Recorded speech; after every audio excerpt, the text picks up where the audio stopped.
ஹalleluya ஹalleluya ஹalleluya ஹalleluya. ஆவியானவரே, அன்பின் ஆவியானவரே, இப்போ வாரும், இறங்கி வாரும் எங்கள் மத்தியிலே. சொர்க்கீக பிதாவே, இந்த நல்ல ஒரு இரவு வேளைக்காக உம்மை துதிக்கிறோம், உம்மை மகிமைப்படுத்துகிறோம் தகப்பனே. தேவ ஆவியானவரே, நீரே காரியத்தோடு கூட இடைப்பட்டு, ஓ ஹalleluya, மனுஷீக போராட்டங்களும் ஓ சத்துருடைய வஞ்சனைகளுக்கும் விலக்கி காத்து, ஓ உம்முடைய ராஜ்யத்துல வரும்படியாக இந்த பூலோகத்துல ஜீவிக்கிற ஜீவியம், ஓ நீர் விரும்புகிற ஜீவியமா இருக்கும்படியாக நடத்தும்படியாக செபிக்கிறேன் தகப்பனே. இரத்த கோட்டைக்குள்ளே மறைத்து காத்து கொள்ளுங்க தகப்பனே. பிதாவே, நீரே காரியத்தை அறிந்தவர், நீரே நடத்துகிறவர். உந்தன் சித்தம் செய்ய நீர் எங்களை பயன்படுத்துங்க தகப்பனே. பிதா, குமாரன், பரிசுத்தாவின் நாமத்தினால் ஜெபங்கேளும் ஜீவனுள்ள எங்கள் பரம தகப்பனே. ஆமேன் ஆமேன் ஆமேன். இயேசு கிறிஸ்துவின் இனிதான நாமத்தினாலே வந்திருக்கிற ஒவ்வொருக்கும் வாழ்த்துக்களை சொல்லிக் கொள்கிறோம். இன்னைக்கு நம்ம தியானிக்க போற விஷயம் என்னன்னு கேட்டீங்கன்னா, அநேக காரியங்கள் குறித்து நம்ம தியானிக்க போகிறோம். ஆவியானவர் நம்மளோட இடைபடுவாராக. இந்த எபிரேயருக்கு எழுதின புஸ்தகம் 11ஆம் அதிகாரத்தை பவுல் எழுதும் போது எப்படி எழுதுறாருன்னு கேட்டீங்கன்னா, பழைய ஏற்பாட்டுல சொல்லப்பட்ட அநேக காரியங்களை ஒரு சுருக்கமா எழுதி அதை ஒரே அதிகாரத்துல புரிந்து கொள்ளக்கூடியதான ஒரு வசனத்தோடு எழுதியிருக்கிறார். இந்த வசனத்தை நம்ம தொடர்ச்சியாக வரும் காலங்கள்ல ஜீவனோடு இருக்கிறோம், கர்த்தருடைய வருகை தாமதிக்குன்னா இதை குறித்து நம்ம தியானிக்க போகிறோம். ஹல்லேலூயா, ஸ்தோத்திரம். அதுல முதல்ல எபிரேயருக்கு எழுதின புஸ்தகம் 11ஆம் அதிகாரம் 1ஆம் வசனம் என்ன சொல்லுதுன்னா, விசுவாசமானது நம்பப்படுகிறவர்களின் உறுதியும் காணப்படாதவர்களின் நிச்சயமா இருக்கிறது. அது இங்கிலீஷ்ல வாசிக்கிறேன். Now faith is the substance of things hoped for, the evidence of things not seen. நான் அதை பார்க்கவே இல்லை, என் கண்ணுக்கு அது தெரியல, இதை நாங்க யூகிக்கவே இல்லை, ஆனால் நாங்கள் விசுவாசிக்கிறோம், நாங்கள் நம்புகிறோம். கிறிஸ்தவர்களாகிய நாங்கள் இயேசு கிறிஸ்துவை ஓடைய சொந்த ரத்தத்தினாலே, ஓடைய விலையேறப்பட்ட ரத்தத்தினாலே எங்கள் பாவங்களை கழுகி எங்களை உயிர்ப்பித்தார் என்கிற அவர் மேல் நாங்கள் நம்பிக்கை வைக்கிறோம். அவர் ராஜாதி ராஜாவை வரப்போகிறார், நியாயம் தீர்க்க போகிறார். இந்த உலகமும் உலகத்தின் காரியங்களும் நெருப்பினால் சுட்டெரிக்கிறதுக்காக வைக்கப்பட்டிருக்கிறது என்று வேதம் சொல்லுகிறது. நோவாவின் காலத்திலே வெள்ளத்தினால் அழித்தார், இனி உலகம் எதற்காக வைக்கப்பட்டிருக்குது என்று வேதம் சொல்லுகிறதுன்னு கேட்டீங்கன்னா, இந்த உலகமும் உலகத்தின் காரியங்களும் நெருப்பினால் சுட்டெரிப்பதற்காகவே வைக்கப்பட்டிருக்கு என்று வேதம் சொல்லுகிறது. ஹல்லேலூயா, ஸ்தோத்திரம். இதெல்லாம் நாங்க விசுவாசிக்கிறோம். இந்த விசுவாசம் நமக்கு ஒரு விசுவாசமானது நம்பப்படுகளும் உறுதியும். விசுவாசம் என்னன்னு கேட்டீங்கன்னா, we have to trust in God. நம்ம கர்த்தரை நம்பணும். ஒரு குழந்தை என்ன பண்ணும்னா, தன் தகப்பன் இடத்துல நீ வேலைக்கு போயிட்டு வரும்போது இதை வாங்கிட்டு வான்னு சொல்றாங்கன்னா அது காத்திருக்கும். எதற்காக காத்திருக்கா, எங்க அப்பாட்ட நான் காலையில சொல்லிட்டேன், எப்படினாலும் அதை வாங்கிட்டு வந்துருவாருன்னு தன் உலக பிரகாரமான தகப்பன் மீது ஒரு நம்பிக்கை வைக்கும். அது எப்படியாவது அந்த தகப்பனும்னா எப்படியாவது தன்னுடைய பிள்ளையினுடைய விருப்பத்தை நிறைவேற்ற வேண்டும் என்று எப்படியா தலையாவது அடமானம் வச்சாவது அந்த காரியத்தை நிறைவேற்றணும், பிள்ளைக்கு அதை வாங்கி கொடுக்கணும்னு ஒரு ஆர்வமா தெரியுமா. உலக பிரகாரமான தகப்பன், உலக பிரகாரமான மனைவிகள், உலக பிரகாரமான பெற்றோர்கள் இவ்வளவு வைராக்கியமா இருக்கிறாங்கன்னா, உங்களையும் என்னையும் படைத்த தேவன் எவ்வளவு அனுக்கிரகமா இருப்பார், நம்ம மேல எவ்வளவு பாசமா இருப்பார். அவர் நம்மகிட்ட கேட்கிறது, என்னை விசுவாசி அப்படிங்கிறத சொல்றார். ஹல்லேலூயா. இந்த விசுவாசத்தை குறித்து எபிரேயர் 11ல நிறைய விஷயங்கள் எழுதப்பட்டிருக்கு. நீங்க தனியா தியானிச்சு பாருங்க. ஹல்லேலூயா. இப்ப நம்ம இந்த வசனத்தை ஒன்னொன்னா பார்க்க போறோம். இதுல இந்த 2 அதிகாரத்தை எழுதி முடிக்கும் போதே கர்த்தர் அநேக காரியங்களை முன்னதாக தியானிச்ச விஷயங்களை சொல்லியிருந்தார். அதெல்லாம் நம்ம இந்த காலத்துல தியானிக்க போகிறோம். எபிரேயர் 11ஆம் அதிகாரம் 1ஆம் வசனம் சொல்கிறது, விசுவாசமானது நம்பப்படுகிற உறுதியும் காணப்படாதவர்களின் நிச்சயமா இருக்கிறது. இப்ப நமக்கு என்ன கேட்டீங்கன்னா, நம்ம ஜெபிக்கிறோம், தேவனே எனக்கு இந்த காரியத்தை நடத்துங்க, எனக்கு இந்த விஷயத்தை செய்யுங்க, எனக்கு இந்த காரியத்துல ஒரு முன்னேற்றத்தை காண்பீங்க என்று ஒரு விசுவாசத்தோடு ஜெபிக்கிறோம்.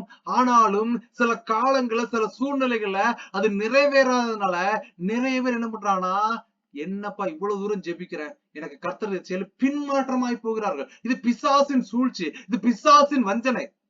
ஹல்லேலூயா. கர்த்தர் ஒரு விஷயத்தை தாமதிக்கிறார் என்றால் அதற்கான விஷயம் என்னன்னு கேட்டீங்கன்னா, இதுன்னு மேன்மையானது ஒண்ணு. நான் கொடுக்கிற விஷயம் என் பிள்ளைக்கு கேடு உண்டாக்க கூடாது. அவன் விரும்புற அந்த விரும்புற காரியத்தை நான் கொடுக்கறதுனால என்னை நம்புகிற, என்னை விசுவாசிக்கிற தேவ பிள்ளைகளுக்கு, என்னுடைய பிள்ளைகளுக்கு இந்த சோர்வுகளும் இந்த உபத்திரவம் வரக்கூடாது என்பதற்காகவே கர்த்தர் அந்த காரியத்தை தாமதிக்கிறார்.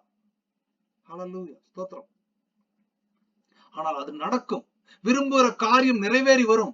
ஆனால் குறிப்பிட்ட காலத்துக்கு முன்பதாக அது நிறைவேறும். காத்திருக்க வேண்டும். கர்த்தர் சந்நிதியில உட்கார்ந்து அவர் தருகிற காரியத்திற்காக காத்திருந்து, நீர் இதை செய்யலன்னா ஏதோ ஒரு திட்டம் வச்சிருக்கீங்கப்பா, எனக்கு இந்த காரியம் நடக்கலனா ஏதோ நீர் திட்டம் வைத்திருக்கிறீ.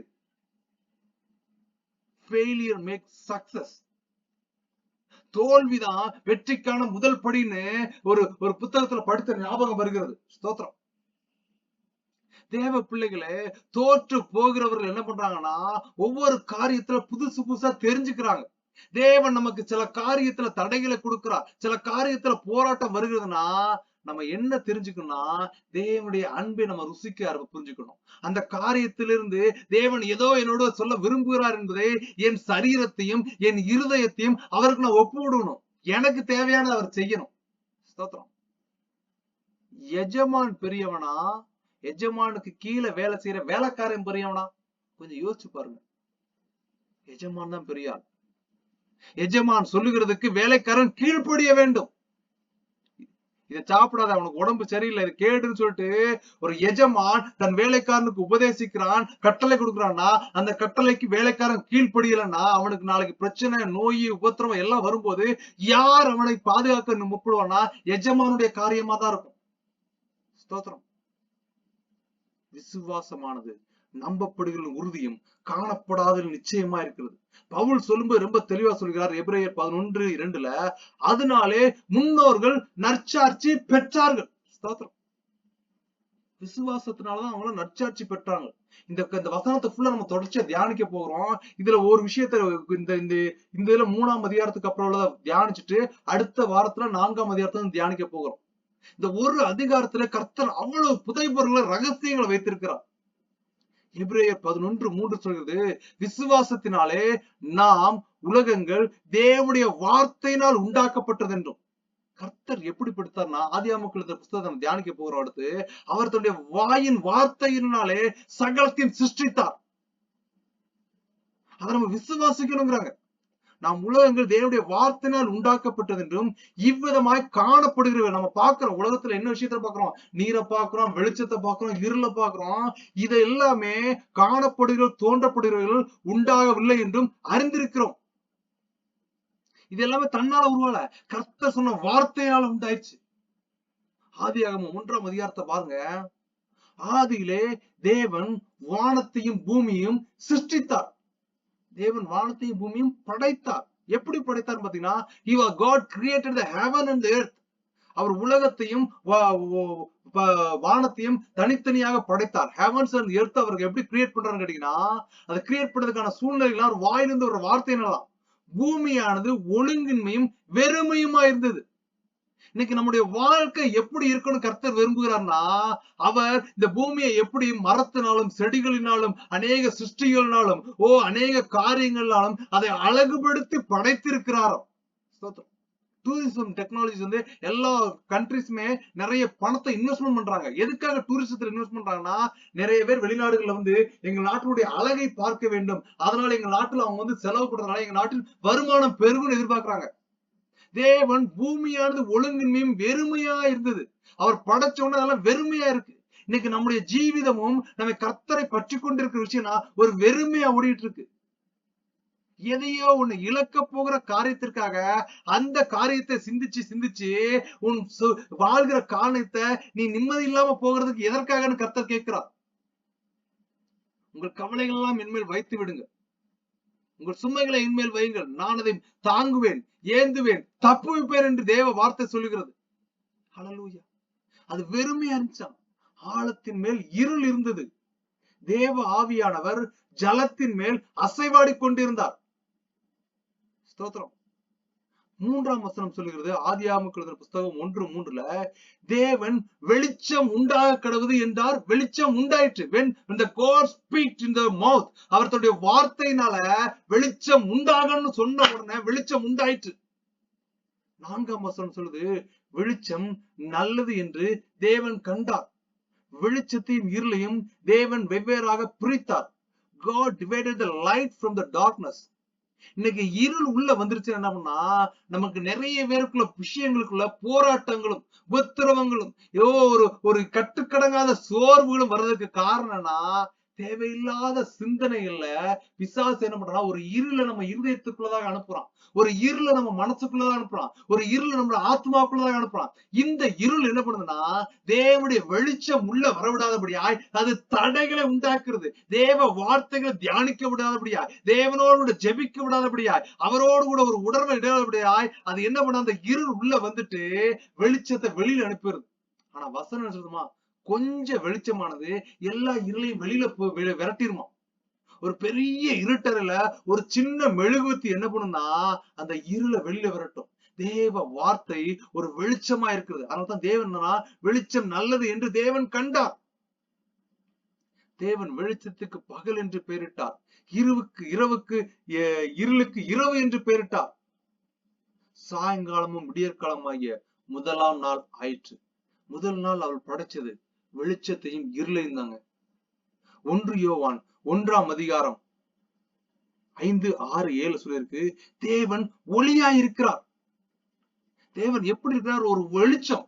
The lights come to the dark room, the dark will be disappear. ஒரு வெளிச்சம் ஒரு இருள் அறைக்குள்ள வருதுன்னா இருள் விலகி ஓடிடும். தேவ ஆவியானவர் உங்க இருதயத்துக்குள்ள வாரார். தேவனோடு கூட நம்ம இருதயத்தை நேரத்தை செலவிடுகிறோம். தேவன் எனக்கா ஏதாயிலும் செய்வார்னு அவர் மேல் விசுவாசத்தை வச்சிட்டோம்னா உள்ள இருக்கிற இருள் வெளியில ஓடிடும், உள்ள இருக்கிற சுவாபம் மாறிடும், உள்ள இருக்கிற கிரியை வெளியில ஓடிடும். தேவன் விரும்புகிற அன்பு, தேவன் விரும்புகிற காரியம் நம்முடைய உள்ளத்துக்குள்ளதாக வந்துவிடும்.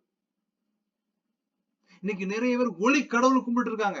ஆனா அவங்களுக்கு தெரியல, தேவன் ஒளியாய் இருக்கிறார். அவரில் எவ்வளவு வேணும் இருள் இல்லை. There is no darkness from the God. கர்த்தட்ட இருளே கிடையாது. பவுல் சொல்றாரு, யோவான் சொல்கிறாரு, இது நாங்கள் அவரிடத்தில் கேட்டு உங்கள் அறிவிக்கிற சுவிசேஷமா இருக்கிறது, விசேஷமா இருக்கிறது. அவங்க என்ன பண்றா, யோவான் ஸ்தானங்களும் மற்ற அநேக சீசர்களும் தேவனோடு பிரயாணம் பண்ணும்போது தேவனிடத்துல இருக்கிற வெளிச்சத்தை அவர்கள் பெற்றுக்கொண்டதுனால, அவர்கள் கண்ணார கண்டதுனால, காதால கேட்டதுனால அந்த சாட்சியை நமக்கு தெரிவிக்கிறார்கள். தேவன் ஒளியா இருக்கிறார். 1 யோவான் 1ஆம் அதிகாரம் 6ஆம் வசனம் சொல்கிறது, நாம் அவரோட ஐக்கியப்பட்டவன் என்று சொல்லியும் இருளே நடக்கிறதா இருந்தால் சத்தியத்தின்படி நடவாமல் பொய் சொல்லுகிறா இருப்போம். எப்படி கேட்டீங்கன்னா, நான் ஏசப்பா ஜெபம் பண்றேன், நான் பைபிள் வாசிக்கிறேன், எல்லாம் பண்றேன், ஆனாலும் நான் இருள இருக்குங்கிறத எப்படி அறியலான்னு கேட்டீங்கன்னா, இது வர வசனங்கள் மூலமா நமக்கு கர்த்தர் இடைபட போகிறார். 1 யோவான் 1ஆம் அதிகாரம் 7ஆம் வசனம் சொல்லுது, அவர் ஒளியா இருக்கிறது போல நாமும் ஒளியிலே நடந்தால் ஒருவரோடு ஒருவர் ஐக்கியப்பட்டிருப்போம், ஒருவரோடு அன்போடு இருப்போம். அன்புக்கு பொறாமை இல்லை, அன்பு தன்னை புகழாது, அன்பு இருமாப்பாயிராது, அன்புக்கு எரிச்சல் இல்லை, அன்புக்கு அநேக காரியங்கள் கலாத்தியர்கள் புஸ்தகத்தில் சொல்லப்பட்டிருக்கிறது. அன்பினாலே ஒருவருக்கு ஒரு ஊழியர்கள், அன்பு தன்னை புகழாது. ஸ்தோத்திரம். அவருடைய குமாரனாகிய இயேசு கிறிஸ்துவின் ரத்தம் சகல பாவங்களையும் நீக்கி நம்மை சுத்திகரிக்கும். ஹல்லேலூயா. Jesus Christ his son cleans us from all sins. எல்லா பாவங்களையும் சுத்திகரிக்கும்படியாகவே இயேசு கிறிஸ்துவானவர் அடிக்கப்படும்படியாக, ஓ ஹல்லேலூயா, கல்வாரி மலையில ஒப்பு கொடுக்கப்பட்டு, ஓ ஸ்தோத்திரம், மயிர் கத்தரிக்கப்படுகிற ஆடை போல அவர் மௌனமாய் சென்று தன்னுடைய சொந்த ரத்தத்தினாலே, வெளியேறப்பட்ட ரத்தத்தினாலே நம்முடைய பாவங்களை கழுவி மீட்டெடுத்தார். ஹல்லேலூயா. 1 யோவான் 2ஆம் அதிகாரம் சொல்லுது, மேலும் நான் புதிய கற்பனைகளையும் உங்களுக்கு எழுதுகிறேன். இந்த இடத்துல யோவான் சில புதிய கற்பனைகள் நமக்கு சொல்லணும் முடிப்பட்டார். இது அவர்களுக்குள்ளும் உங்களுக்கும் மெய்யா இருக்குது. நான் எழுதுற இந்த கற்பனை சத்தியம் சொல்றாரு முதல்ல. ஏனென்றால் இருள் நீங்கி போகிறது, மெய்யான ஒளி இப்பொழுது பிரகாசிக்கிறது. யாரை குறித்து சொல்கிறார்னா, இந்த மெய்யான ஒளி இயேசு கிறிஸ்துவானவர். அவர் இந்த பூலோகத்திலே வந்தார். அவர் வருவதற்கு அடையாளமாகவே வானத்திலே நட்சத்திரம் தோன்றுது. ஓ சாஸ்திரிகளும் ஓ மேய்ப்பர்களும் அந்த ஒளியை கண்டு, ஓ இது ஒளி, இது மெய்யான ஒளி, இது ரட்சிக்கும்படியாக ஏற்பட்ட ஒளி, ஓ இந்த ஒளி பூமியில அவதரித்து விட்டது, இது உதித்து விட்டது என்று அந்த ஒளியை தேடி சாஸ்திரிகளும் சயின்டிஸ்டும் விஞ்ஞானிகளும் போனார்கள். எங்க தேடி ஓட்டாங்கன்னா, அரண்மனைக்கு ஓடினாங்க. அங்க போய் காணல. அவங்க மாம்சத்திலிருந்து வெளியில வந்து தேவன் எங்கு பிறப்பார் என்று அவரை தேடி அந்த ஒளியின் பக்கமாய் சென்று ஓ மேசியாவை கண்டடைந்தார்கள். ஒளி வழிகாட்டுதலா இருந்தது. ஒளி விடுதலையை கொடுக்கிறதா இருந்தது. ஒளி கண் தெரியாதவர்களே கண் காணும்படியாக ஒரு வெளிச்சத்தை கொடுக்கும்படி வந்த மெய்யான இயேசுவே அந்த ஒளி. யோவான் இங்கதான் சொல்றாரு, மெய்யான ஒளியே இப்பொழுது பிரகாசிக்கிறது. அவர் வந்தார்கிறது, அவர் மரித்தார், உயிரோட எழுந்தார். அந்த ஒளியை நாங்கள் பார்த்தோம் என்று சாட்சி கொடுக்கிறார்கள். 1 யோவான் 2ஆம் அதிகாரம் 9ஆம் வசனம் சொல்லுகிறது, ஒளியிலே இருக்கிறேன் என்று சொல்லியும் தன் சகோதரனை பகைக்கிறவன் இதுவரைக்கும் இருளிலே இருக்கிறான். If I am fighting with my brother, how I can say the word of God to someone else? நான் என் சகோதரனோடு கூட ஒரு எரிச்சலோடு, ஒரு கோபத்தோடு, ஒரு வைராக்கியத்தோடு நான் இருப்பேன் என்றால் நான் எப்படி தேவ வார்த்தையை சொல்ல முடியும்? அதுதான் சொல்றாரு, ஒளியிலே இருக்கிறேன் என்று சொல்லியும் தன் சகோதரனை, தன் சகோதரியை, தன் நண்பர்களை, தன் உற்றார் உறவினர்களை பகைக்கிற எவனும் ஒளியின் இடத்துல வரவே முடியாது. அவன் ஒளியில் இருக்கிறேன் என்று சொல்லியும் இன்னும் இருளிலே தான் இருக்கான். I'm going to the church. நான் தொடர்ச்சியாக ஆலயத்துக்கு போறேன், தொடர்ச்சியாக நான் பைபிள் வாசிக்கிறேன். ஆனாலும் எனக்குள்ள அந்த ஒளி வரவிடாதபடியா சில பகைமை என்னும் வைராக்கியத்தை பிசாசு இருதயத்துக்குள்ள வச்சிருக்கிறான். வசனம் ரொம்ப தெளிவா சொல்லுகிறது. 1 யோவான் 2:10 தன் சகோதரனிடத்தில் அன்பு கூறுகிறவன் ஒளியிலே நிலை கொண்டிருக்கிறான், அவனிடத்தில் இடரல் ஒன்றுமில்லை. If I am going to follow the Jesus Christ, நான் இயேசு கிறிஸ்துவை பின்பற்ற வேண்டும், இந்த உலகத்துல மரித்து நித்தியத்துக்கு போகணும் அப்படின்னு முடிவு பண்றோம் அப்படின்னா, முதல்ல நம்ம என்ன பண்ணா மன்னிக்கிறவர்களா மாற வேண்டும், மன்னிப்பு கேட்கிறவர்களாய் மாற வேண்டும். என்கிட்ட குற்றம் இல்லை, அவன் தான் செஞ்சா, சோ வாட், அதெல்லாம் பிரச்சனை கிடையாது. நம் தேவ பிள்ளைகளா இருந்தாருன்னா நமக்கு மன்னிப்பு கேட்கிற சுபாவம் இயற்கையாக வரும்படியாக அந்த ஒளி நமக்குள்ள வந்துருச்சுன்னா, உள்ள இருக்கிற இருள் வெளியில போயிரும், ஒரு எரிச்சல் வெளியில போயிரும், அந்த கோபம் வெளியில போயிரும், அந்த பொறாமை வெளியில போயிரும். அந்த ஒளியை நீங்க உள்ள வர வைக்கிறதுக்கு இடம் கொடுங்க. அந்த மேசியா, ஓ மெய்யான கிறிஸ்து, எபினேசர், எல்சடா, இம்மானுவேலர், அவர் உங்கள் இருதயத்திற்கு வரும்படியாக உங்கள் இருதயத்தை திறந்து இன்று அவர் சன்னதியிலே நீங்கள் ஒப்பு கொடுத்து அழுவீர்கள் என்றால் அவர் சகலத்தையும் நீக்கி சுத்திகரிக்க வல்லவராயிருக்கிறார். 1 யோவான் 2:11 சொல்லுது, தன் சகோதரனை பகைக்கிறவன் இருளிலே இருந்து இருளிலே நடக்கிறான். இருளானது அவன் கண்களை குருடாக்கினபடியால் தான் போகும் இடம் இன்னதென்று அறியாதிருக்கிறான். If you are not forgiveness your brother, still you are in the darkness.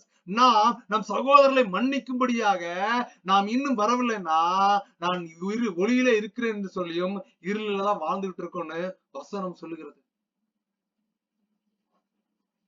1 யோவான் 3:14 சொல்லுது, நாம் சகோதரரிடத்தில் அன்பு கூறுகிறபடியால் மரணத்தை விட்டு நீங்கி ஜீவனுக்கு உட்பட்டு இருக்கும் என்று அறிந்திருக்கிறோம். சகோதரரிடத்தில் அன்பு கூறாதவன் மரணத்திலே நிலை கொண்டிருக்கிறான், உயிரோடு இருக்கிறான் என்று சொல்லியும் தான் செத்தவனாய் இருக்கிறான். ஹல்லேலூயா. அன்பு கூறுகிறதா இந்த சரீர மரணத்துக்கு அப்புறம் அவன் நித்தியத்துக்கு கொண்டு போகிற ஒரு வழியா இருக்கிறது. 1 யோவான் 3:15 சொல்லப்பட்டிருக்கு, தன் சகோதரனை பகைக்கிற எவனும் மனுஷ கொலைபாதகனா இருக்கான். ஒருத்தனை வெட்டி கொல்றதுக்கு ஈக்குவல் தான் தன் உடன் பிறப்புகளையும் தன் சகோதரர்களையும் பகைக்கிறது அப்படின்னு வேதம் சொல்லுது. ஒருத்தனை வெட்டி கொண்டுட்டான்னா உலகத்துல சிறை தண்டனை உண்டு. குற்றங்களுக்கு ஏற்ற தண்டனைகள், தூக்கு தண்டனை கூட கொடுப்பாங்க, ஆயுள் தண்டனை கொடுப்பாங்க. மனுஷ கொலைபாதகனா இருக்கானா. தன் சகோதரனை பகைக்கிற எவனோ ஒருத்தனை கொன்னுட்டா எப்படி இருக்குமோ அத மாதிரிதான் தன் சகோதரோட பகையை போட்டுட்டு ஒரு விரோதத்தோடு வைராக்கியத்தோடு வாழ்கிறவர்கள் இருக்கிறாருன்னு வேதம் சொல்லுகிறது. மனுஷ கொலைபாதகன் எவனோ அவனுக்குள் நித்திய ஜீவன் நிலைத்திருக்காது என்று அறிவீர்கள். இந்த நித்திய ஜீவன் இயேசு கிறிஸ்து தான் நித்திய ஜீவன். அந்த நித்திய ஜீவன் உள்ள வரணும்னா நமக்கு இருக்கிற சுபாவம், நமக்கு இருக்கிற எரிச்சல், நமக்கு இருக்கிற கோபம், நமக்கு இருக்கிற வைராக்கியம் எல்லாத்தையும் விட்டு வெளியில வரும்படியாக தான் அந்த நித்திய ஜீவன் உள்ள வர்றதுக்கு எதிர்பார்க்கிறார். 1 யோவான் 3:16 சொல்லுது, அவர் தம்முடைய ஜீவனை நமக்காக கொடுத்ததினாலே அன்பு இன்னதென்று அறிந்திருக்கிறோம். When the God was crucified us, இயேசு கிறிஸ்து நம்முடைய சிலுவையை நமக்காக, நம்முடைய பாவங்களுக்காக, நம்முடைய மீறுதலுக்காக, நம்முடைய அக்கிரமங்களுக்காக அவர் சிலுவையிலே மரித்தார் என்பது மூலமாக அவருடைய அன்பை நாம் ருசித்துக் கொண்டிருக்கிறோம். நாமும் சகோதரருக்காக ஜீவனை கொடுக்க கடனாளியா இருக்கிறோம். யாருமே இல்லாத சூழ்நிலையில, ஒப்பற்றவர்களா இல்லாத சூழ்நிலையில, தனித்து விடப்பட்ட சூழ்நிலையில, நம்முடைய பாவங்களுக்காக, நம்முடைய மீறுதல் நிமித்தம் அவர் நொடுக்கப்பட்டார், நம்முடைய அக்கிரமத்தின் நிமித்தம் அவர் காயப்பட்டார். நமக்கு சமாதானத்தை உண்டு பண்ணும் ஆக்கினை அவர் மேல் வந்தது. அப்போ அவர் நமக்காக செஞ்சிருக்காருன்னா அவருக்காக நம்ம என்ன செய்ய போகிறோம்? இந்த சின்ன கோபம், சின்ன எரிச்சல், இந்த சின்ன வைராக்கியத்தை விட்டு தூர வெளியில வந்துட்டு அந்த ஒளியாகிய மேசு கிறிஸ்துவ மேசியாவை உள்ள ஏற்றுக்கொண்டு ஒரு பிரதிபலிக்கக்கூடிய ஒரு ஜீவியமாய், நற்கிரியைகளை செய்யக்கூடிய ஒரு ஜீவனமாய் எதிர்பார்க்கும்படியாக வாழும்படியாக கர்த்தர் விரும்புகிறார். 1 யோவான் 4 சொல்லியிருக்கு, பிரியமானவர்களே, ஒருவரில் ஒருவர் அன்பாய் இருக்க கடவோம். ஏனெனில் ஸ்தோத்திரம், அன்புள்ள எவனும் தேவனால் பிறந்து அவரை அறிந்திருக்கிறான். அன்பில்லாதவன் தேவனை அறியான். தேவன் அன்பாகவே இருக்கிறார். If I am believing God, I have to love somebody or someone else. So I have to love my neighbors. நான் அன்பினாலே ஒருவருக்கு ஒருவர் ஊழியம் செய்யுங்கள். பிதாவும் தன்னுடைய ஒரே குமாரன இயேசு கிறிஸ்துவை நமக்காக சிலுவையில ஒப்பு கொடுத்து தம்முடைய பிரதானமான அன்பை வெளிப்படுத்தினாரே. 1 யோவான் 4:9 சொல்லிருக்கு, தம்முடைய ஒரே பேரான குமாரனாலே நாம் பிழைக்கும்படிக்கு தேவன் அவரை இவ்வுலகத்திலே அனுப்பினார். தேவன் நம்ம மேல் வைத்த அன்பு வெளிப்பட்டது. எப்படி பிதா அன்பை வெளிப்படுத்தினாரா? தன்னுடைய சொந்த குமாரனை, தன்னை போல இருக்கிறவரை ஒருவரை நமக்காக அடிக்கப்படுகிற ஆட்டை போல ரத்தத்தை சிந்து அவருடைய வெளியேறப்பட்ட ரத்தத்தினாலே நம்முடைய பாவங்களை கழுவி மீட்டுக் கொண்டாரே. அப்படிப்பட்ட அன்பு நமக்கு இருக்கணும்னு எதிர்பார்க்கிறார். 1 யோவான் 4:10 சொல்லுது, நாம் தேவனிடத்தில் அன்பு கூர்ந்ததினால் அல்ல, அவர் நம்மிடத்தில் அன்பு கூர்ந்து நம்முடைய பாவங்களை நிவர்த்தி செய்கிற கிருபாதார பலியாக தம்முடைய குமாரனை அனுப்புவதனாலே அன்பு உண்டாயிருக்கிறது. நான் அவர்கிட்ட அன்பு வச்சதுனால கிடையாது, அவர் என் மேல் வைத்த அன்பினால, அவர் என் மேல் வைத்த தயவினால நான் செஞ்ச ஒரே ஒரு காரியம் ஒரு சின்ன விசுவாசம். நான் செஞ்ச ஒரே ஒரு காரியம் என்னுடைய பாவத்தை மறைக்காம நான் அவருடைய அறிக்கை இட்டது. நான் செஞ்ச ஒரு சின்ன காரியம் என் இருதயத்தை திறந்து நீங்க உள்ள வாங்கப்பான்னு அவர்கிட்ட நான் அழுது என்னுடைய பாவங்கள கழுவி என் முழு இருதயத்தோடும் என் முழு ஆத்மாவோடும் என் முழு பலத்தோடும் அவர்கிட்ட நான் நம்பி வந்ததுனால அவர் என்னை உயர்த்தினார். இது என்னுடைய கிரியையினால வந்ததல்ல, நான் நன்மை செய்த காரியத்தினால அல்ல, நான் தானம் தர்மம் செய்ததுனால வரல.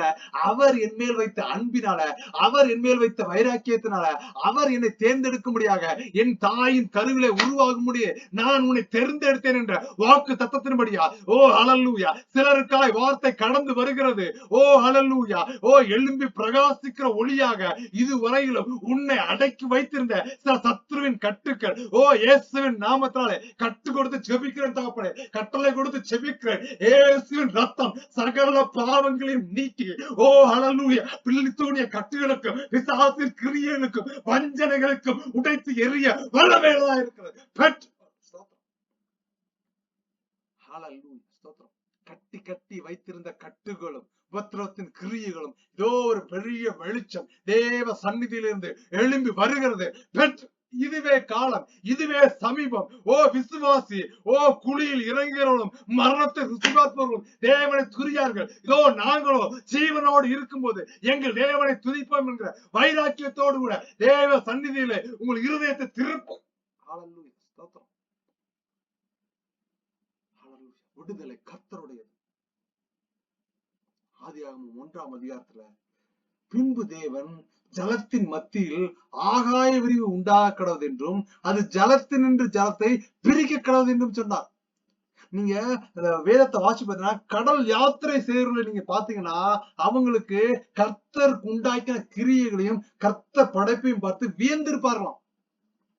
ஏன்னா மழை எப்படி வருதுன்னா சமுத்திரத்தின் மத்தியில ஒரு சயின்டிபிக்கலா என்ன சொல்றாங்கன்னா ஒரு அலை சுத்தி வந்து எடுத்து அந்த சமுத்திரத்துல இருந்து நீரை மேல எடுத்து கொண்டு போய் அது ஆகாய விரிவிலிருந்து மேகமாய் மாறி அது மழையாய் பெய்கிறதுன்னு சயின்ஸ் சொல்லுது. ஆனால் வசனம் நமக்கு என்ன சொல்லுன்னா பின்பு தேவன் ஜலத்தின் மத்தியில் ஆகாய விரிவு உண்டாக்கிறது என்றும் கர்த்தர் டிசைன் பண்ணும் போதே கிரியேட்டர் அதை உருவாக்கும் போது என்ன பண்ணா ஜலத்தின் மத்தியில இருந்து என்ன பண்ணணும் ஆகாய விரிவு ஜலத்தின் மத்தியிலிருந்து ஜலம் எடுக்கப்பட்டு மேகமாய் உண்டாக்குறது என்றும் அது ஜலத்தினின்று ஜலத்தை பிரிக்கிறது என்றும் சொன்னார். அவர் சொன்னபடியே இன்று வரையிலும் நடந்து கொண்டிருக்கிறது. தேவன் ஆகாய விரிவை உண்டு பண்ணி ஆகாயவருக்கு கீழே இருக்கிற ஜலத்திற்கும் ஆகாயவருக்கு மேலே இருக்கிற ஜலத்திற்கும் பிரிவு உண்டாக்கினார். He was separated from this two kind of water. அவர் பூலோகத்தில் இருக்கிற அந்த தண்ணீருக்கு சமுத்திரம் என்றும் மேலே இருக்கிற அந்த தண்ணீருக்கு ஆகாய விரிவு என்றும் மேகம் என்று பெயரிட்டதுபடினால் அது அப்படியே ஆயிற்று. வசனம் நல்லா சொல்லுது. ஆதியாகம புஸ்தகம் 1:8 தேவன் ஆகாய விரிவுக்கு வானம் என்று பெயரிட்டார். சாயங்காலமும் விடியற்காலமும் ஆகிய 2ஆம் நாள் ஆயிற்று. இந்த இடத்துல இந்த ஆகாய ஜலத்தை குறித்து நம்ம தியானிக்க போகிறோம். ஹல்லேலூயா ஸ்தோத்திரம். 1 யோவான் 5ஆம் அதிகாரத்திலிருந்து 5ஆம் அதிகாரம் 5-8 வரைக்கும் வசனத்தை வாசிக்கிற பிறகு இயேசுவானவர் தேவனுடைய குமாரன் என்று விசுவாசிக்கிறேன் என்று உலகத்தை ஜெயிக்கிறவன் யார்? இயேசு கிறிஸ்து விசுவாசிட்டோம்னா இந்த உலகத்தை மட்டும் நம்ம ஜெயிக்க மாட்டோம். நம்ம நித்தியத்துக்கு போறது நிச்சயமா இருக்கும். பிதாவின் சித்தத்தை செய்கிறதே அவருடைய விருப்பமா இருக்கும். அதை செய்கிறது மூலமா நம்ம பரலோகத்துக்குள்ள போக முடியும். 1 யோவான் 5:6 சொல்லிருக்குது, இயேசு கிறிஸ்துவாகிய இவரே ஜலத்தினாலும் இரத்தத்தினாலும் வந்தவர். ஜலத்தினாலே மாத்திரமல்ல, ஜலத்தினாலும் இரத்தத்தினாலும் வந்தவர் ஆவியானவரும் சத்தியமாயால் ஆவியானவரே சாட்சி கொடுக்கிறார். இயேசு கிறிஸ்து இவரே மெய்யான ஒளி, இவரே மெய்யான குமாரன். இவருடைய சத்தத்திற்கு கீழ்ப்படுங்கள் என்று வானத்திலிருந்து ஒரு சத்தம் கேட்கப்பட்டதாய் பேதுருவும் யோவானும் சொல்லுகிறார்கள், சாட்சி கொடுக்கிறார்கள். நாங்க அந்த சத்தத்தை கேட்டோம், நாங்க அந்த அனுபவத்துக்குள்ள இருந்தோம். இவர்தான் உண்மையான கடவுள், இவரை பின்பற்றுங்கள். அவரோடு நாங்கள் பிரயாணம் பண்ணினோம். மோசேயும் எலியாவும் அவரோடு பேசுகிறோம். நாங்கள் கண்ணார கண்டு காதார கேட்டு அதை நாங்கள் பற்றி கொண்டோம். இவரே மெய்யான தேவன் என்பதை நாங்கள் உணர்ந்து கொண்டோம் என்று அவரை குறித்து சாட்சி கொடுத்தார்கள். 1 யோவான் 5:7 சொல்லுது, பரலோகத்திலே சாட்சியிடுகிறவர்கள் 3, பிதா, வார்த்தை, பரிசுத்த ஆவி. அந்த வார்த்தை எதுனா நானே வழியும் சத்தியமும் ஜீவனமா இருக்கிறேன். வார்த்தை எதை கொடுக்கனா இயேசு கிறிஸ்துவானவரை சொல்லுகிறது. இம்மூவரும் ஒன்றா இருக்கிறார்கள். There is a Trinity. இன்னைக்கு வேறு வேறு கள்ள உபதேசங்கள், வேற வேறு குழப்பத்தை உண்டாக்குற வார்த்தைகள் வெளிவந்து இருக்கு. ஆனால் வசனம் சொல்லுனா பிதா, இயேசு கிறிஸ்து, பரிசுத்த ஆவி இம்மூவரும் ஒருவராய் இருக்கிறார்கள். அப்போ என்ன பண்ணுவாங்க ஒரு சீசர்கள், நீ எங்களுக்கு பிதாவை காண்பின்னு கேட்கும் போது இயேசு கிறிஸ்து என்னை காண்கிறவன் பிதாவை காண்கிறான்னு வேதத்துல தெளிவா இயேசு கிறிஸ்துவான சொல்லி இருக்கிறார். 1 யோவான் 5:8 சொல்லுது, பூலோகத்திலே இப்ப நம்ம பரலோகத்துல சாட்சியிடுகிற 3 விஷயத்தை பார்த்தோம். பூலோகத்துல சாட்சியிடுகிற 3, ஆவி, ஜலம், ரத்தம் என்பவைகளை. இம்மூன்றும் ஒருமைப்பட்டு இருக்கிறதா. டேட்டா சென்ட்ரிஃபியூஜ் பண்ணீங்கன்னா அங்க இருந்து தண்ணி வரும். ஆவி, ஜலம், ரத்தம் இந்த 3 சேர்ந்தாதான் ஜீவன் இருக்கும். இதுல ஆவி போச்சுன்னா ஜீவன் போயிரும். ஜலம் இல்லைனாலும் சரீரத்துல அது டீஹைட்ரேஷன் ஆகி மனசு செத்து போயிரும். ரத்தம் இல்லைனாலும் ஆள் காலி. இந்த 3ம் ஒன்றா இருக்குதுன்னு வேதம் தெளிவாய் சொல்லி இருக்குது. ஆதியாகம புஸ்தகம் 1ஆம் அதிகாரம் 9ஆம் வசனம் வாசிக்க போகிறோம். பின்பு தேவன் வானத்தின் கீழே இருக்கிற ஜலம் ஓரிடத்தில் சேரவும் வெட்டாந்தரை காணப்படவும் என்றார். அது அப்படியே ஆயிற்று. தேவன் வெட்டாந்தரைக்கு பூமி என்றும் சேர்ந்த ஜலத்திற்கு சமுத்திரம் என்றும் பெயரிட்டார். ட்ரை லேண்டுக்கு நிலம்னோ பூமினோ நிறைய தண்ணி இருந்தா சமுத்திரம்னு பேர் வைத்தது தேவனுங்க, மனுஷன் கிடையாதுங்க. இதுக்கப்புறமா மனுஷங்க சில பேர்கள் வைப்பாங்க. ஆதியாகமத்தை வாசி பார்த்தாங்க தெரியும். ஹல்லேலூயா. ஆதாம் உருவாக்கிட்டு இதுக்கு என்ன பேர் வைக்கணும்னு கேட்பாரு. ஆனால் சமுத்திரம் என்றும் பூமி என்றும் பேரை வைத்தவர் தேவன். தேவன் அது நல்லது என்று கண்டார். ஆதியாகமம் எழுதின புஸ்தகம் 11ஆம் வசனம் சொல்கிறது, அப்பொழுது தேவன் பூமியானது புல்லையும் விதையையும் பிறப்பிக்கும், பூண்டுகளையும் பூமியின் மேல் தங்களில் தங்கள் விதையுடைய கனிகளை தங்கள் ஜாதியின்படியே கொடுக்கும் கனி விருட்சங்களையும் முளைப்பிக்க கிடவது என்றார். அது அப்படி ஆயிற்று. மாங்காய் இருக்கணுமா, மாங்கனிகளை கொடு. தேங்காய் இருக்கா, தேங்காயை கொடுன்னு சொல்லிட்டு அவர் என்ன சொன்னாரோ அதன்படியே நடந்தது.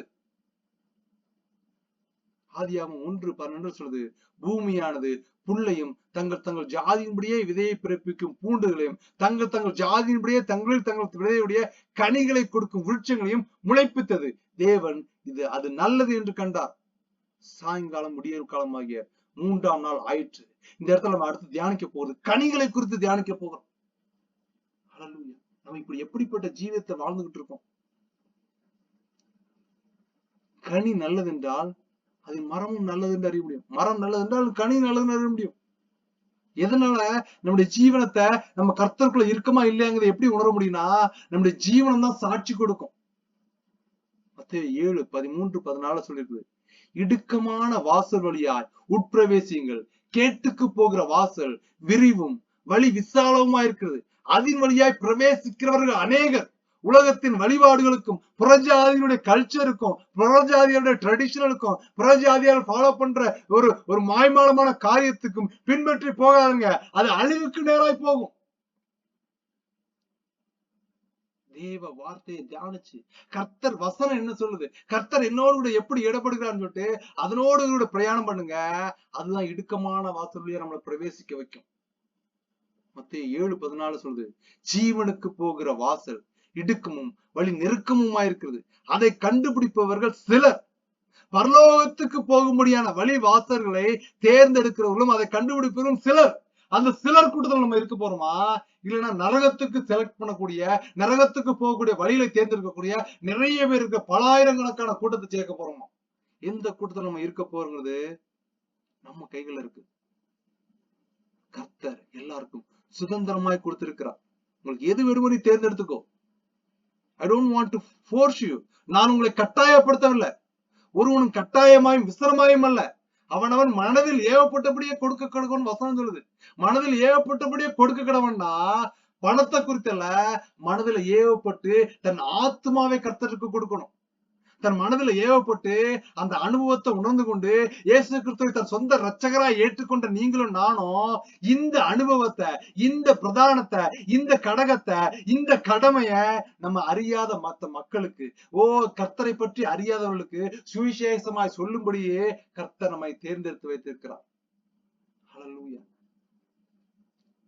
இந்த கனிகளை குறித்து நம்ம தியானித்து முடிக்க போகிறோம். மத்தேயு 7ஆம் அதிகாரம் 15-16 சொல்லிருக்கு, கள்ள தீர்க்கதரிசிகளுக்கு எச்சரிக்கையா இருங்க.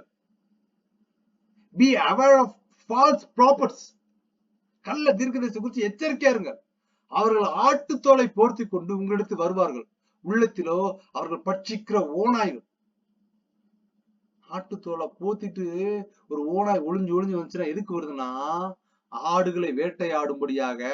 அது சூதானமா அது ஏமாத்தி உள்ள நுழையுது. தேவ பிள்ளைகளே, விசுவாசிகளே, கர்த்தருடைய வார்த்தையை நீங்க நன்கு ஆராய்ந்து சோதி தறிந்து நன்மையானதை பற்றிக்கொள்ளுங்க.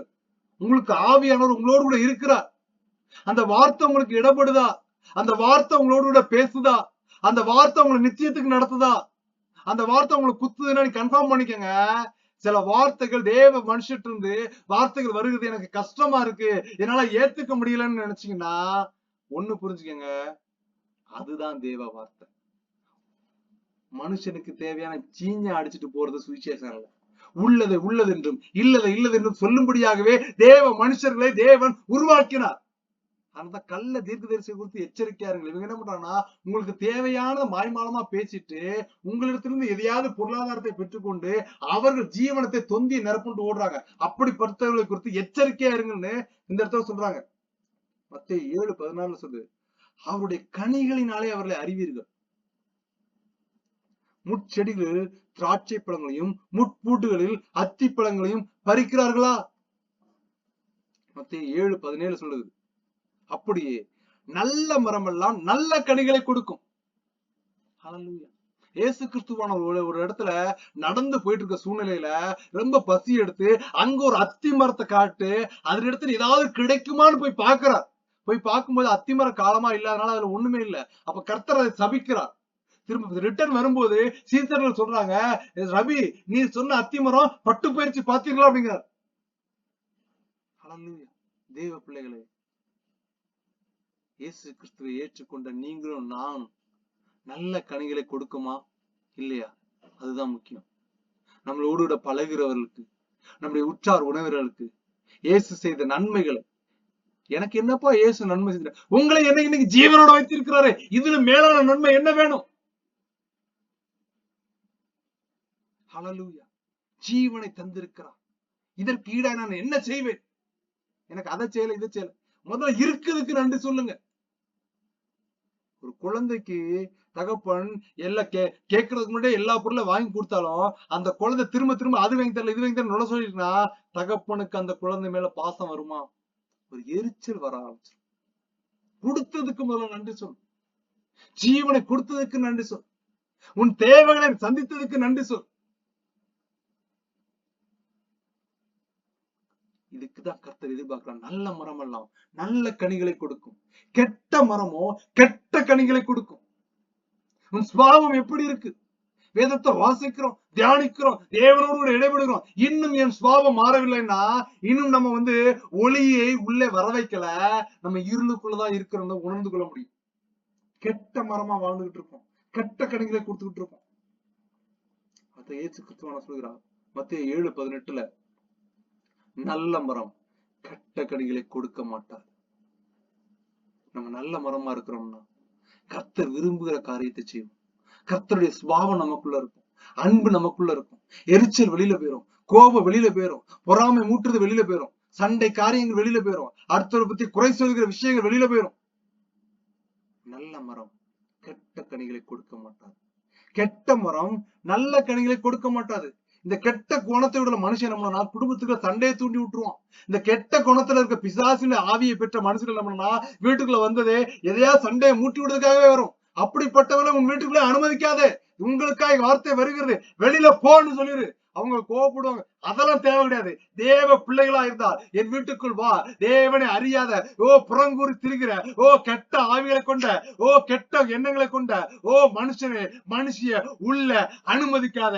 அது உங்களையும் கெடுக்கும். சமாதானத்தை எடுத்து போட்டு பிரச்சனை மேல பிரச்சனை கொடுத்துட்டு இருக்கோம். வெளியில போன்னு பயப்படாம சொல். இது கர்த்தர் தங்குகிற வீடு, இது கர்த்தருடைய பிள்ளைகளுக்காக கொடுக்கப்பட்ட வீடு என்பதை வைராக்கியமாய் நில்.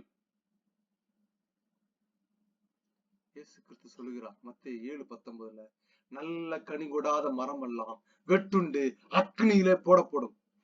If we are not living in the holy life, நாம் இந்த உலகத்துல வாழ்கிற காலத்துல நம் பாவங்களை அறிக்கையிட்டு நம்முடைய சுபாவத்துல மாற்றி தேவனோடு கூட ஒப்புரவாகாம இருந்தோம்னா அக்னியில போடப்படுவோம். யாரா இருந்தாலும் சரி. நல்ல கனி கொடாத மரம் எல்லாம் வெட்டுண்டு அக்னியிலே போடப்படும். அது யாரா இருந்தாலும் சரி, whoever it is. நல்ல கனி கொடுக்கலன்னா கர்த்தர் அது யாரா இருந்தாலும் எப்படிப்பட்டவளா இருந்தாலும் சரி எல்லாத்தையும் வெட்டி அக்னியில போடுவான்னு வசனம் தெளிவா சொல்கிறார். ஆதலால் அவருடைய கனிகளினாலே அவர்களை அறிவீர்கள். இதுக்கப்புறம் கடைசியான வசனத்தை தியானிக்க போகிறோம். மத்தேயு 7:21, 22, 23 வாசி பாத்தீங்கன்னா, பரலோகத்தில் இருக்கிற என் பிதாவின் சித்தத்தின்படி செய்கிறவனே பரலோக ராஜ்யத்தில் பிரவேசிப்பானே அல்லாமல். We have to do the God will. We have to do the Father will. பிதாவின் சித்தத்தை செய்யலன்னா அவங்க பரலோகத்துக்குள்ள போக முடியாதுன்னு இயேசு கிறிஸ்துவான தெளிவா சொல்லுகிறார். என்னை நோக்கி கர்த்தாவே கர்த்தாவே என்று சொல்வீர்களால் அதில் பிரவேசிப்பதில்லை. என் பிதாவின் சித்தம் என்ன? என் பிதாவின் சித்தம் ஆத்ம ஆதாயம் செய்யறது. என் பிதாவின் சித்தம் காசை வாங்குறது, சர்ச்சை கட்டுறது, காசை வாங்குறது, என் பொண்டாட்டிக்கு பிள்ளைகளுக்கு காரை வாங்குறது, சாசை வாங்குறது, இதெல்லாம் பிதாவின் சித்தம் அல்ல. பிதாவின் சித்தம் என்ன? ஆத்ம ஆதாயம். பிதாவின் சித்தம் என்ன? ஆத்ம ரட்சிப்பு. பிதாவின் சித்தம் என்ன? ஒருவனும் கெட்டு போகாமல் நித்திய ராஜ்யத்தை சுதந்திரிக்க முடியாத அவர்களுக்கு சுவிசேஷத்தை அறிவிக்கிறது. அதுதான் இயேசு கிறிஸ்து சொல்கிறார். மத்தேயு 7:21 அந்நாட்களில் அநேகர் என்னை நோக்கி, ஏன்னா நியாய தீர்ப்பு நாள்ல நியாய தீர்ப்பு நடந்துட்டு இருக்கும்போது நிறைய பேர் வந்து யாருன்னு கேளுங்க. நல்ல வசனத்தை கொஞ்சம் நிதானித்து பாருங்க. கடைசியான ஒரு வசனத்துக்கு வந்திருக்கோம். யார் வந்து நிக்கிறாங்கன்னா, கர்த்தாவே கர்த்தாவே is going to tell about the pastors, is going to tell about the preachers, is going to tell about the evangelists. இங்க ஊழியக்காரர்களையும் சுவிசேஷர்களையும் ஹல்லேலூயா நாடுகளாய் சென்று ஊழியர்களை பிரஸ்தாபம் பண்ணக்கூடியவர்களையும் குறித்து இயேசு கிறிஸ்துவானவர் தெளிவா சொல்லுகிறார். அவங்களுக்கு தான் எப்படிப்பட்ட நியாய தீர்ப்பு இருக்குன்னு சொல்லுது. Including me, including you. நானா இருந்தாலும் நீங்களும் இருந்தாலும் உங்களுக்காக எனக்காகவும் கொடுக்கப்படுகிற ஒரு வார்த்தை இது. அந்நாளில் அநேகர் என்னை நோக்கி, கர்த்தாவே கர்த்தாவே உமது நாமத்தினால் தீர்க்க தரிசனம் உரைத்தோம் அல்லவா? Lord, Lord, have we not prophesied in the name? நான் உம்முடைய நாமத்தினால தீர்க்க தரிசனம் உரைத்தோம். உமது நாமத்தினால பிசாசுகளை துரத்தினோம் அல்லவா? They are asking question to the God. இவங்க ஏசப்பாட்ட நியாய தீர்ப்புனால இந்த கேள்வியெல்லாம் கேட்பாங்கன்னு முன்னாடியே இயேசு கிறிஸ்து சொல்லி வைத்திருக்கிறார். தீர்க்க தரிசனம் உரைச்சோம்னா உங்க பேரை சொல்லி பிசாசை துரத்தணும்ல. உமது நாமத்தினாலே அநேக அற்புதங்களை செய்தோம் அல்லவா என்பார்கள். ஹல்லேலூயா. மத்தேயு 7:23 சொல்லுது, அப்பொழுது நான், இயேசு கிறிஸ்து சொல்கிறார், நான் ஒரு காலம் உங்களை அறியவில்லை. I don't know whoever it is. என் நாமத்தினால பேய விரட்டின, பிசாசை விரட்டின, அற்புதங்களை செஞ்ச எல்லாம் ஓகே தான். ஆனாலும் நீ யாருன்னு எனக்கு தெரியாது. ஏன்னா என் பிதாவின் சித்தம் என்னதோ அதை விட்டுட்டு நீ உன் சித்தத்தை செய்ய ஆரம்பிச்ச. அக்கிரம செய்கைக்காரரே என்னை விட்டு அகன்று போங்கள் என்று அவர்களுக்கு சொல்லுவேன். கடைசியான வார்த்தை மத்தேயு 7:24. ஆகையால் நான் சொல்லிய இந்த வார்த்தைகளை கேட்டு இவைகளின்படி செய்கிறவனே எவனோ அவனை கண்மலை மேல் தன் வீட்டை கட்டின புத்தியுள்ள மனுஷனுக்கு ஒப்பிடுவேன் என்றார். ஹல்லேலூயா, ஸ்தோத்திரம். ஜாக்கிரதையா இருக்கணுங்க.